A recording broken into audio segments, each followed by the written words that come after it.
দাদা,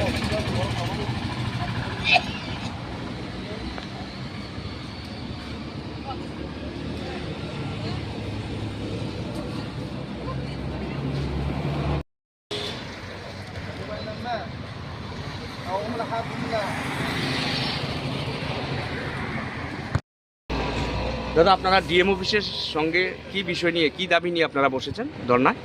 নমস্কার। আমরা আমাদের যে দাবি পেছনে লেখা আছে, তারপরেও আমি বলছি, আমাদের এখানে আপনারা জানেন বিশ্রামগঞ্জ নগর পঞ্চায়েত নোটিফিকেশন অলরেডি বাইরে হয়েছে, যেখানে প্রস্তাবিত নগর পঞ্চায়েত ওই এলাকায় আমাদের এডিসি, বিশেষ করে আমাদের আমতলী বিসি অফিস, আমাদের সাব জোনাল অফিস, এডিসির আইএস অফিস, এগুলো প্রস্তাবিত নগর পঞ্চায়েত এলাকায় পড়ে গেছে। এছাড়াও কিছু কিছু অংশ আরও এডিসির হয়ে গেছে। তা আমরা এটার জন্য প্রতিবাদ করি, ওই এডিসির এলাকাটা যেন প্রস্তাবিত নগর পঞ্চায়েত এলাকার থেকে বাদ দেওয়া হোক। আর সঙ্গে সঙ্গে আমাদের এখানে আরেকটা যেটা বরজলা এবং চিকনছড়ার বাউন্ডারিতে, যেখানে বিশেষ করে চিকনছড়াতেই বেশি পড়ে, ওইখানে আমরা শুনেছি এখানে একটা বিএসএফ ক্যাম্প গঠন করা হবে, স্থাপন করা হবে। তো আমার বক্তব্য হচ্ছে, এখানে প্রথমত তো ওইটা জনবহুল এলাকা, দ্বিতীয়ত ওখানে যে জায়গাতে বিএসএফ ক্যাম্প স্থাপন করার জন্য জায়গা দেখা হয়েছে, এখানে এখন রাবার বাগান, মানুষের জীবিকা নির্বাহের এখানে রাবার বাগান লাগানো আছে, ফসল মানুষরা গ্রহণ করতে। ওইখানে আমরা বিরোধিতা করি। এর জন্যই এমন কি পরিস্থিতি হয়েছে ত্রিপুরা রাজ্যে যে এমন জনবহুল এলাকাতে, যেখানে ওই এলাকার বাসিন্দারা ফসল চাষ করে, রাবার চাষ করে জীবিকা নির্বাহ করার একমাত্র রাস্তা, ওইখানে রাবার গাছ কেটে বিএসএফ ক্যাম্প করার জন্য কি এমন পরিস্থিতি হয়েছে। দ্বিতীয়ত, আমরা দেখলাম ভারতবর্ষে সিএএ আইন চালু করে বাংলাদেশ এবং পাকিস্তান থেকে যারা অত্যাচারিত হয়ে ভারতে আশ্রয় নেবে, তাদেরকে এখানে আশ্রয় দেওয়া হবে, ওদেরকে নাগরিকত্ব দেওয়া হবে, ওদেরকে জমি দেওয়া হবে, সব কিছু দেওয়া হবে।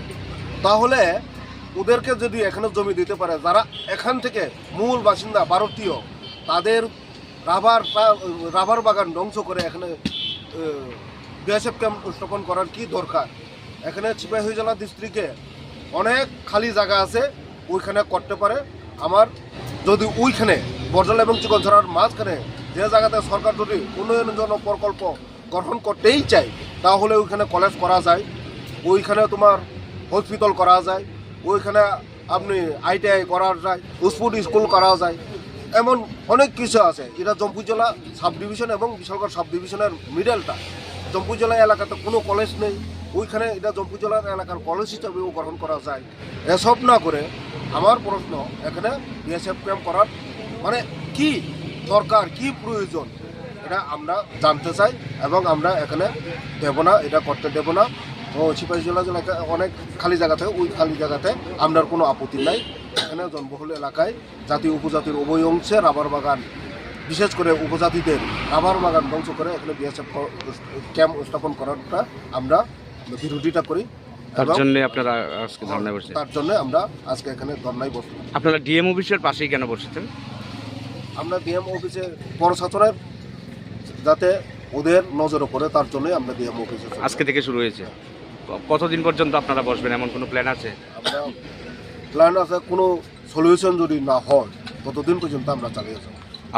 আপনি মানে ত্রিপুরা মোটর থেকে বসছেন না? আপনি আমরা বলতে পারেন আমি ত্রিপুরা মোটর এমডিসি, তো ত্রিপুরা মোটর হতে পারে।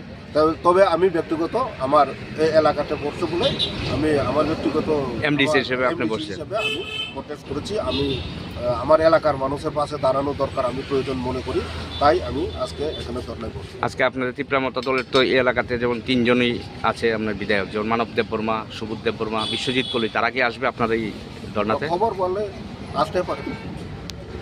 আপনার নামটা? উমাশঙ্কর দেববর্মা।